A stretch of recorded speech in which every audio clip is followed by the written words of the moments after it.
Hello my friends and welcome. There are lots of the kaboom news for today. For example, Russia lost two of the tankers of the Shadow fleet in the Black Sea. The operation was conducted by Ukrainian SBU with the help of the drone boats. They hit those vessels. Precisely, it happened not far away from the Turkish coast, but in neutral waters. Tankers Kairos and Virat were hit. They were not registered officially in Russia, but they were working for Russia, fully transporting Russian oil elsewhere. They were going to Novorossiysk port. They were empty, so there's no huge oil spillage. With its operations, Ukraine tries to avoid ecological disasters, especially near the coasts of our partners, like, for example, Turkey. So this is before and this is after. The vessel was hit actually during the night time at first, and this morning one more drone hit one of those tankers once again. Yes, you might say that it's the escalation of the war to the other participants, and you are correct. This war has already been escalated. For example, 10 days ago, Russia hit the Turkish vessel in Ukrainian port very close to Romania. Well, now Ukraine applied some of the sanctions on the Russian oil, as you may see, very successfully. Yeah, unfortunately, some of the oil spilled, but it's the oil used by the tanker itself. Yes, we understand it's bad, but there is no choice for Ukraine. It should stop the Russian oil export because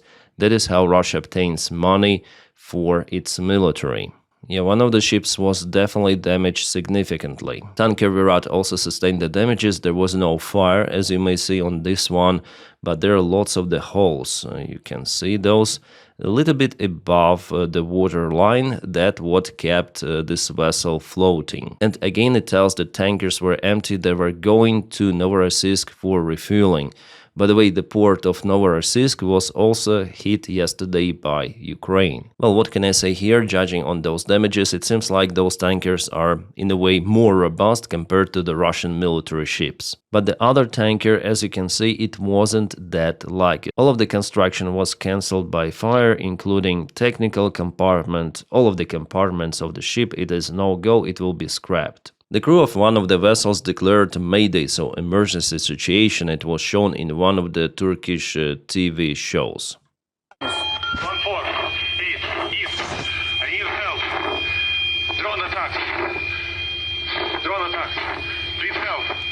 And I can state with 100% probability that the guy who is calling is Russian. A Russian accent calling for help. Well, Ukraine helps as it can, you see. Ukraine cannot help to everyone at once. That's why one by one, little by little, today, for example, two of the vessels were helped by Ukraine. Tomorrow, maybe more. Maybe Russian military also needs some help from Ukrainian drones, and Ukraine is capable to do it, to present this help. By the way, about sailors, they were evacuated. There were lots of the Chinese nationals as well as Russians. The main issue here for the Russian vessels that officially Russia cannot respond on that. They cannot go, for example, to United Nations and scream, "Oh, Ukraine is hitting our vessels, our tankers, it's so bad." Because officially those ships, they do not belong to Russia, but they operate for Russian companies transporting the Russian oil. What Russia may do is to continue to strike Ukrainian infrastructure that it is doing for already many years, so nothing new here. Well, I think that our allies, they understand that Ukraine applies those sanctions to cut Russian oil supplies. One more big problem for Russia are contractors and companies who operate transporting Russian oil. You see, because of the Ukrainian drone boats and Ukrainian strikes on port infrastructure, they have huge risks to operate. After all, they don't want to lose their tankers and their crew. And also there are some of the insurance companies who continue to operate even for the Russian Shadow oil fleet. So imagine the price for that insurance. That's what Ukraine is aiming for, to make it very dangerous for any sort of the commercial ships to operate in Russian ports. By the way, about the ports, Novorossiysk terminal for the pipeline was hit, so now Russians again stop the operation of its main port in the Black Sea. Yeah, usually it happens like that. This video was filmed from Novorossiysk roughly 15 days ago. So the main idea for Ukraine is to perform those strikes regularly. Once in 2 weeks, once in a month, but they should be successful every time, at least a little bit, but successful.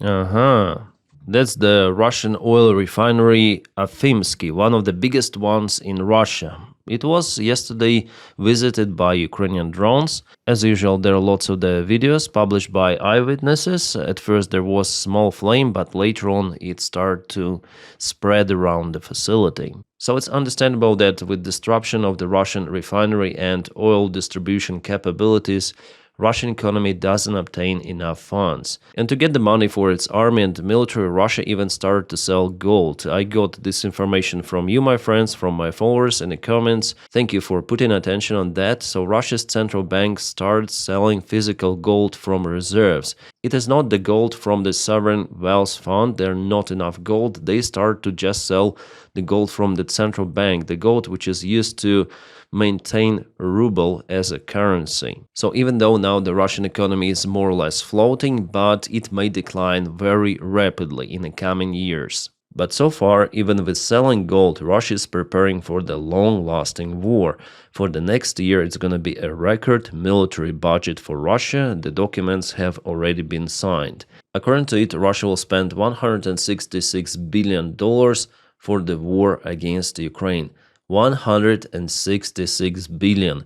The Ukrainian military support is several times lower, and this war is about resources, so Russia will continue to take the ground no matter what. Yeah, of course, the Russian economy will decline. It cannot continue forever, but Putin is using all of the available resources to maintain his army first of all. It means that he is oriented to continue this war. Well, yesterday Russia also hit Ukrainian infrastructure. They launched lots of the drones, hundreds of those, also cruise missiles and ballistic missiles. The main goal for Russia was the energy infrastructure of the Kiev city, capital of Ukraine. Again, there are lots of the blackouts and the strikes on the Ukrainian civilian infrastructure. Even some of the residential buildings were hit, and there are even some of the casualties. So Ukraine has the right to strike any sort of the ships in the Black Sea that continue to cooperate with Russia and finance the Russian war machine. If any sort of the company works with Russia, it is a legitimate target for Ukraine. Almost in every of those attacks, Russia hits the Starokonstantinov military airfield, and yesterday they launched the hypersonic missiles Kinjal, but they were not that precise. Here are the latest images. Missiles hit somewhere at the perimeter, but not exactly the part of the infrastructure of the airfield itself. So maybe those missiles are definitely fast, they're hard to intercept, but they're also in lack of precision, and we may see it judging on those satellite images from Ukrainian military airfield Starokonstantinov. The precision of Kinjal is maybe even worse than Flamingo, but Flamingo costs $500,000. Kinjal, you understand, yeah, the price. All of that shows that the project for hypersonic missile, it doesn't really work for Russians at least. United States, China, they also developed their hypersonic weaponry, but they're not in that rush as Russians were. Russian military spent lots of the funds for Kinjal, but you see the effectiveness is not great. Well, if it carries a nuclear warhead, in this case it doesn't really matter, plus minus 1 kilometer, but the conventional warhead, it absolutely doesn't work for Russians, which is good. Alright, let's go to Ukrainian strikes once again. This is the Saki airfield of Crimea. This is the Russian air defense, looks like Tor, that was hit. This is Panzer 1S, the same airfield, and one more. What is here? This is the control tower. Russians try to intercept Ukrainian drones on the way. I see the aircraft over there, maybe fighter jet, but it doesn't help. Ukrainian drone continue its way to hit lots of the infrastructure out there. Well, it was, I guess, a successful strike on territory of Saki. The Saki airfield is over here, not far away from Yevpatoria. I guess we should switch to the satellite image. You can see the runway. It was hit, by the way, even in 2022. It was the first ground operation of Ukrainian Neptune missiles. Then Russia lost many of the airplanes and also ammunition storage. Since that time, Saki airfield was hit several of the times, and the most recent one happened a couple of days ago. The video that I showed you, Russia lost several of the air defense systems and the other military units. Crimea is under the strikes almost every day. Just military infrastructure, just military. Well, if I open this map, let's go to the frontline updates. Russians moved a little from Rivna-Pilya. It was yesterday, it is today, a little bit advancing, and plus they moved from Zeleny High, which they occupied pretty much fast. They're very close to Gulai Pole. The fight for the settlement will start maybe even the next week, we'll see. Yeah, sorry guys for my voice, I think I got sick a little. And thank you guys for your support, by the way, of my job. I film every day, and it is possible because of your kind support on Patreon and also on membership of the channel. The link for Patreon is in the video description below. If you don't have the opportunity to support me in that way on Patreon, no problem, just press your like to this video and subscribe for the channel. It matters a lot. Thank you guys, you're the best, you're awesome. Let's continue. The Mirnograd and Pokrovsk direction, there was a light movement of the Russian army, but deep state military map doesn't specify it. I'm gonna check another map in a minute. Well, here in Dobropilya direction, Ukrainian army was finally successful. It was officially declared that there is no any more presence of the Russian army in this northern side, maybe together with this tree line. Well, it was announced by Ukrainian military command that this attack that happened in August was completely cancelled by the capable Ukrainian armed forces. And you see, Ukraine still holds in Mirnograd even. Wow, that's awesome. Well, this update comes from Mayakovsk, and you can see that Russians gained just a little territory. They moved towards Rik part of Pokrovsk, and all of those arrows, they're everywhere. Those are the Russian infiltration attempts. But Ukraine also has the move in a counterattack. The idea is to keep this bottleneck open. I would say this entire area is the gray one. I'm really surprised that our guys are holding in Mirnograd and Pokrovsk for such extended period of time, guys. It is just a miracle, and only possible because of our defenders, their spirit, their heroism. But it is understandable that after all, Russia will occupy Mirnograd and Pokrovsk. It is imminent. But how much time and how many losses Russia spent for it, it is crazy. Yeah, Mayakovsk Analytic also confirms the Russian advancement from Vysoke and from Rivna-Pilya, the same as Deep State military map. Well, those are the only updates we have from the front lines, which is more or less okay. I see that the pace of the general Russian advancement slowed down gradually. Also in Zaporizhia, Russia used to move faster. Well, maybe they're getting closer to the main Ukrainian defense line and they're forced to slow down. About the good news from the front lines, we have them coming from Ivanivka, the confirmation that the Ukrainian armed forces cleared this village completely from the presence of the Russian army. So for 100%, Russians were thrown away behind the river of Vovcha. Awesome news, and we have the confirmation about it coming from the Deep State military map analytics, and Ukraine was capable to imprison some of the Russian soldiers. Yeah, it's like that. Some of them managed to get the civilian clothes not being recognized as Russians, but finally they were discovered even with that new amplitude. As for the frontline images, well, some of them I cannot show you, I will share those on Telegram, but the vehicles I can show you. This is the Russian T-72 tank that was kaputted on the way to Pokrovsk direction.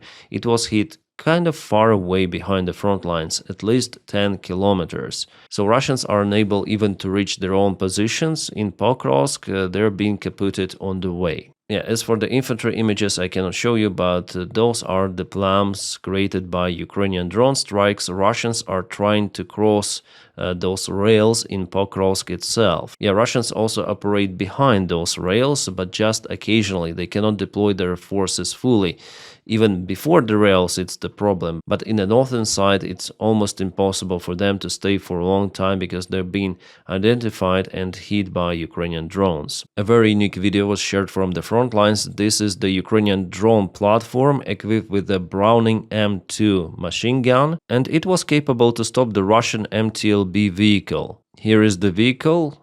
It goes like that, and it was stopped, really. The vehicle passed, the drone turned and smashed it from behind. This is crazy, guys. real drone wars are out there. We're not far away from complete drone wars. I'm telling you, like in 10 years, maybe 15, something like that, there will be less, way less infantry at the front lines.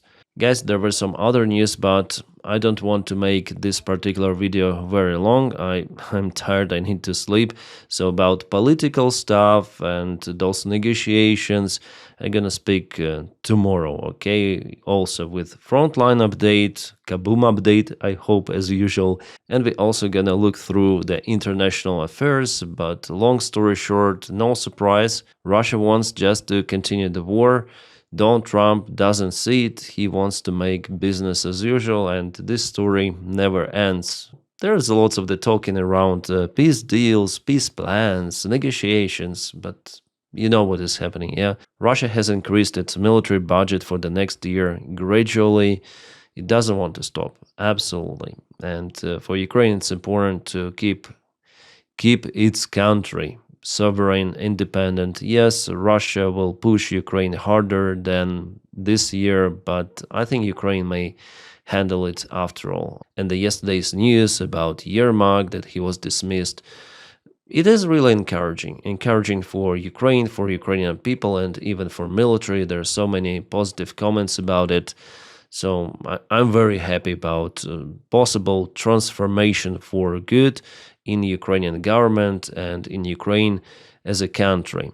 And my friends, please support my job if you can. The link for my Patreon is in the video description just below, or you may join membership, the button for join somewhere over here, yeah. And if you don't have this opportunity, you may just press like to this video and subscribe for the channel to propel the video in YouTube algorithms. Thank you so much. But anyways, your support on Patreon really matters because you make this content possible, my friends. Thank you so much also. Guys, I wish you all a peaceful sky wherever you are and have a great time.